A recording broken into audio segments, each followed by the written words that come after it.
welcome to episode 24 of the Youth Squad Legends series with Chesterfield. We start this episode with a bit of a giveaway. You see, I helped out the makers of this wallpaper patch a couple of weeks ago, and as a thank you, they would like to give 3 of you guys a 3 months access to their Patreon. So if you have the PC version of the game, and you've also clicked very quickly onto this video, please go and check out the comment section. The pinned comment will have a link that basically allows you to access a paid mod for absolutely no cost. That's very, very generous of them. For everybody else who missed out on the free link, they do offer a 20% discount code. 7303B is the code. Yeah, man, they just seem like really nice people and they want to spread the word of the mods that they are developing for this game. So, you know what? I'm happy to help out. There's been some new monthly scout reports. Rolly set Ben Smacker lacking a little bit, but Keone Solar. What are we talking about? It's 2 on the bounce with Kane Worthington.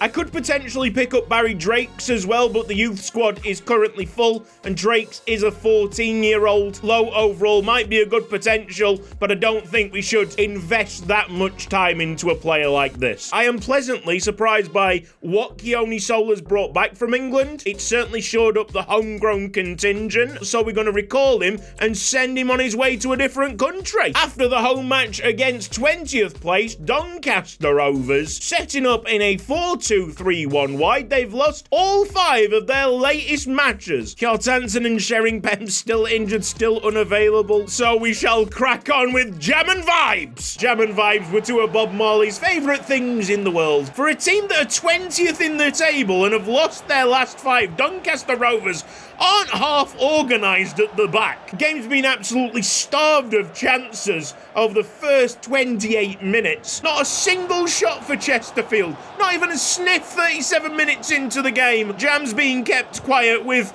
an overload of personnel in the midfield. It has left the Doncaster Rovers attack very light, with Ironside the only likely one to score. Yeah, shocking game of football so far. He needed the half-time whistle. We are going to roll the dice and push Jam further up the field. That will make us a little bit more susceptible in defence, but, I mean, they've only got 1 striker. They've only got 1 likely goal scorer. Sorriman, over the top, yes! It's Jam as Chesterfield move up the gears! Finally, we get a shot of note.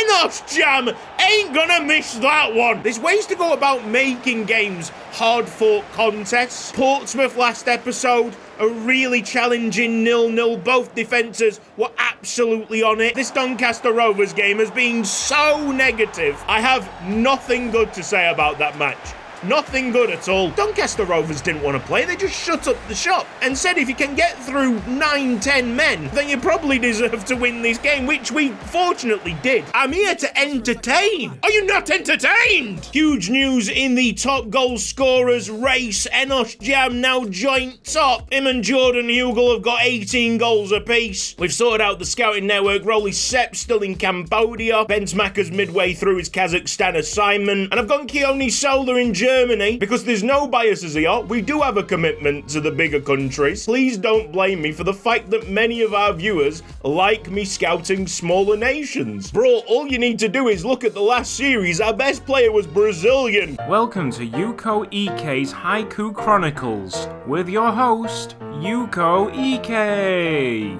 It's Yukos EK's Haiku Chronicles with your host, Yukos EK.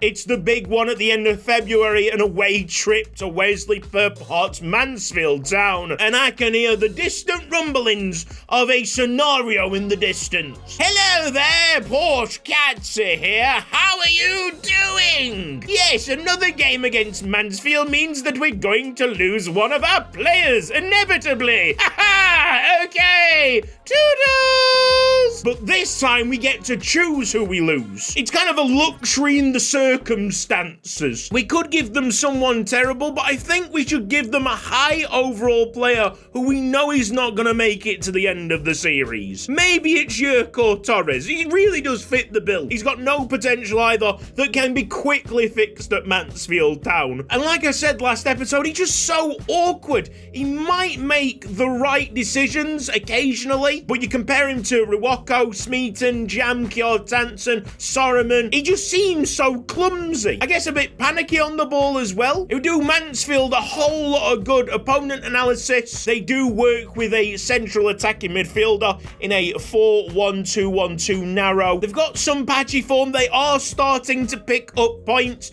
in the tiki-taka setup. Maybe Torres is what they need for a dramatic survival story. They are catching up with the teams around them. As if by magic, Kjartansson and Sheringham are ready to play. They wouldn't miss this game for the world. It's Mansfield Town against Chesterfield. I see the underhanded deal has changed that Mansfield lineup. Torres playing Siantar in the goal. A lot of returning faces. The FA probably furious with both teams ignoring transfer window. Sorman offside. He was going to square that ball in. Without question, now we've got to win this one after the shocking results earlier in the season. We must wipe the smug smile off Wesley Perpart's face. Pem's getting right into Gretcher's face. Yes, Pem slide tackle, Pem. He's moving like he's got something to say in this game. Yes! That'll just drop beautifully to Erika Kjartansson with a return goal. Any slight worries that the recovering players would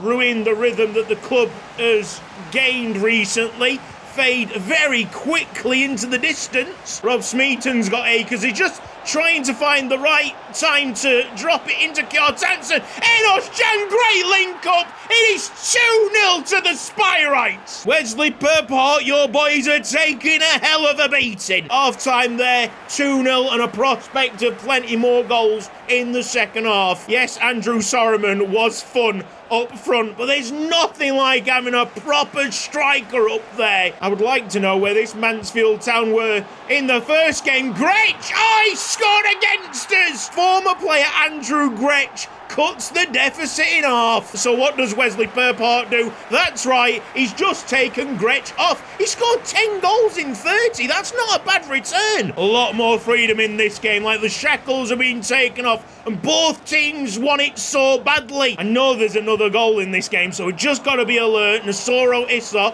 right place to intercept. Nasoro Issa, super smart, playing the ball back to Hanford. And now all of a sudden it looks like Chesterfield are the more likely to score. Kjartansson at the front post. He is back with a bang. Almost like he's not been out injured for the last 2 or 3 months. Just gets straight back on the horse and does what he does best. Involved in all 3 Chesterfield goals. 3 points are very much wrapped up now. Issa stepped up. Sheringham did not for some reason. And here goes Torres. Hey! Torres has scored. Oh, Wesley Perpart's giving it big uns on the touchline. Calm down, mate. Final whistle goes. The result is a 3-2 win for Chesterfield. And we're going to drink those Mansfield tears for a good week or so. Buzzing to get the boys back. Team of the week, Kjartansson. Issa's made it. And Torres at his new club. That might be a really good decision to move him on. Let's have the opponent analysis for third place Bolton Wanderers, who are looking like a much more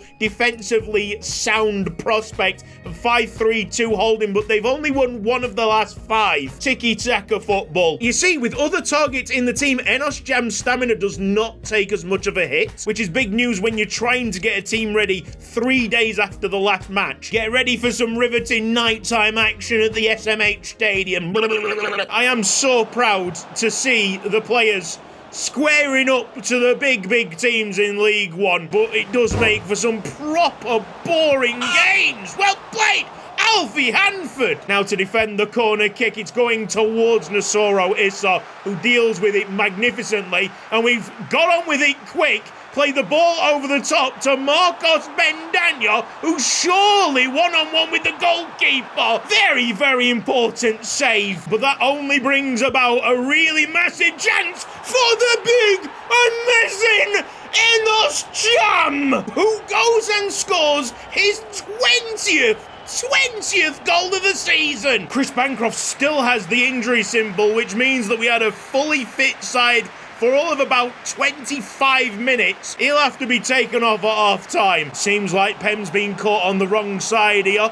but he recovers quickly, elite speed, elite defensive quality, and he has a pass away from danger. Bolton are the best defensive team in the league, but they can't seem to handle our breakaways. Kjartansson bearing down on goal, and Gethin Jones surely getting sent off for that challenge. A back heel by Sheringham. The confidence is soaring, skyrocketing for Chesterfield. Ben Danyon now aiming towards Kjartansson, who very much deserves a goal himself. Such a tight contest. Two really good teams. That should be called offside. Full time, 1-0 the final result, decided by Talisman Jam. The post-match interview is all about Kjartansson and Bem, who have hit the ground running since they've come back. There's no need to worry on the injury to Chris Bancroft. It's only a bruised shoulder. He might be out for the next game against 8th place Barnsley, but that'll be it.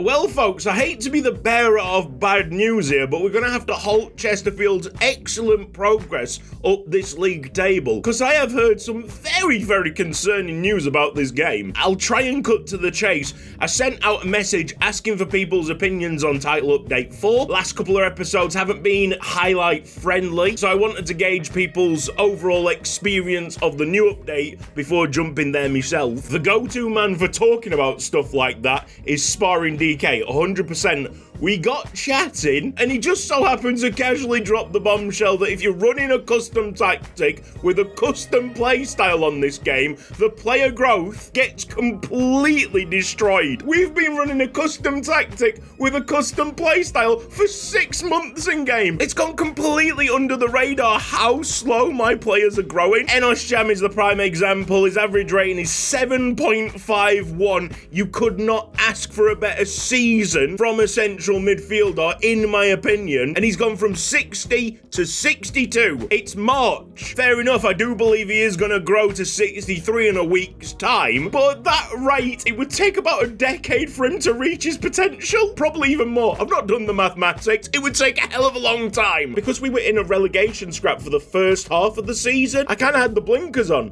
I had tunnel vision. I didn't clock how slowly these players were developing. It's one of the many benefits of playing the PC version. Player development, player growth can be altered very, very quickly. But it shouldn't be like this. Especially when you're adding a new option, pre-career mode save, to put the player development on high. We shouldn't need to worry about this ever again. And yet here we are with even slower growth than what we saw in Wrexham, Stockport, this, that and the other. Oh my word, I am fuming. I guess for the next couple of days I'll be doing the mathematics behind the scenes, trying to find the optimal growth trajectories for our players. Preferably, I'd like them to be around their potential when they get to about 23 years old. I think that's relatively realistic, and at this rate, we're not going to get anywhere near. So we shall figure it out. I don't want to be playing catch-up like we did in the last few series. I want these lads at Chesterfield to go through what I would consider as normal growth. A lot to think about, a lot to plan. This has been Cutsy. Thank you ever so much for watching this episode of Youth Squad Legends. I'm sorry it's had to be cut short, but I'm sure you can understand. I am really sorry. For those of you playing on the console, especially if you've been playing with a custom tactic, custom play style, I've got some really, really bad news for you, Chief. However, despite that, I hope you've enjoyed the episode. If you have, please give it a like. If you're not subscribed around here yet, then press the red box down below. Hit the bell icon for mobile notifications. A big thank you to everybody on the right-hand side supporting me financially on Patreon. You guys are legends. Like I said at the end of the last video, I want to make every single episode as good as it can possibly be, which means sometimes taking a step back, testing things out, and making sure this save is in the best possible stead. You guys take care. I'll see you next time. Bye-bye.